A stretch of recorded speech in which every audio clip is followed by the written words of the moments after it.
Isang mapagpalang araw ulit ng Miyerkules, mga ka-agri, mga ka-prepper, mga kasaka, kagulay, kamais, mga ka-farmer. Kamusta po kayo? Ayan, dito po tayo sa likod ng kubo-kubo. Dito sa munti nating gulayan. Yan po, at sinimulan ko kahapon itong trellis ng kamatis, guys. Ayan. So nanood po tayo kay shout out kay Tatay Johnny. Ayan, isa sa mga vlogger naman. Magaling sa paggugulay. Ayan. Ito po, guys, at nagte-trellis po tayo ng kamatis. Yung itinuro niya, yun po yung ginagawa natin ngayon. Tulad nito. Naglagay tayo muna ng poste. Sa taas is alambre para matibay. Tapos tulad nito, tinanggalan ko na ng mga saker sa baba. Pinutulang ko na. Tapos dun sa may bandang sanga ng kamatis, diyan natin lalagay yung tali. Pero yung pagtatali natin, guys, hindi natin hihigpitan. Kaya po yung ginawa ko. So nilagyan ko ng allowance para pagka lumaki yung puno or kasi pagka hinigpitan mo yan baka madadali yung puno ng kamatis. Ayan po. Tapos ito. Tapos later on, lalagyan natin ito ng tali sa side. Yan. Papakita ko later on ulit, guys, pagkatapos natin. Pero yan, meron tayong konting pag-usapan, guys. Ito po, nagpapatubig po kami ni Tatang ng gulay din. Itong gulay, sinimulan na naming pinatubigan kasi po, itong panahon ngayon na papasok ang El Nino. Ito na po yung gulay natin na itinanim natin. Talong, sili, saka kunting kamatis.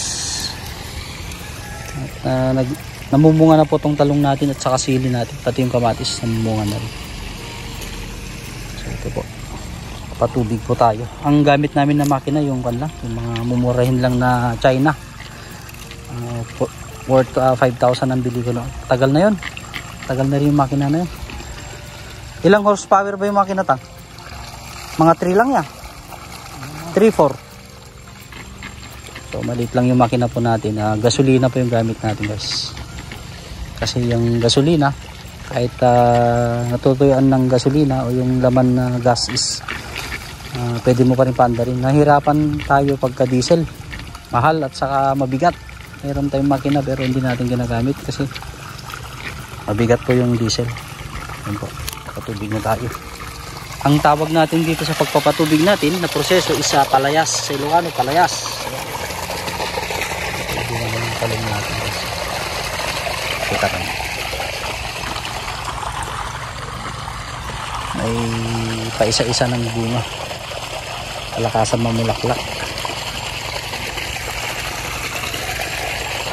At saka mas maganda talagang patubigan natin para makabawi tayo sa aanihin natin.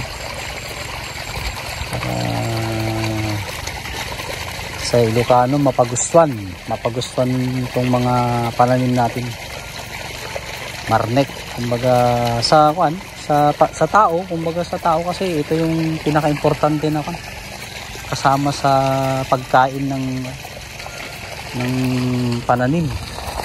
Para ma-absorb nila yung pagkain nila sa lupa, kailangan basa yung lupa. Guys, so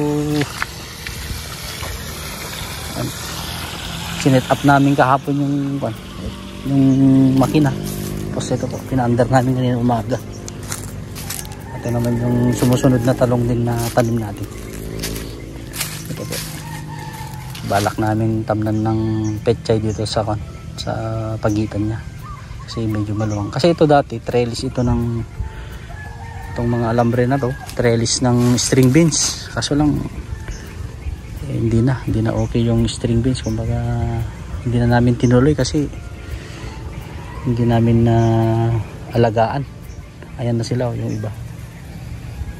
So ito sakto naman na tinamnan din dati nung nung nagtanim tayo ng kamatis, itinanim din natin tong talong na dagdag dun sa binili natin sa pagitan ng string beans, kaya saktin na lumalaki yung talong. Ito na po, namumulaklak na rin yung iba. Pa isa-isa na naglalabas na. Ayun, ipakita ko lang guys, may namulaklak na nakita ko dito. Ayun o, may mga bulaklak na iba. Ayan, so ayan po, update lang po. At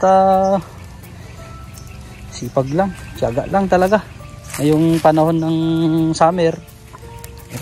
Ito yung tinatawag na Kwaresma. Kailangan talaga nating pagtiyagaan ng magpatubig.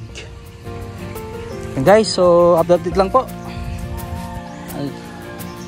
At tuloy-tuloy lang tayo sa pagpa-farming. Maraming salamat. God bless po mga kagulay, mga ka-farmer. See you sa ating next video. Maraming salamat.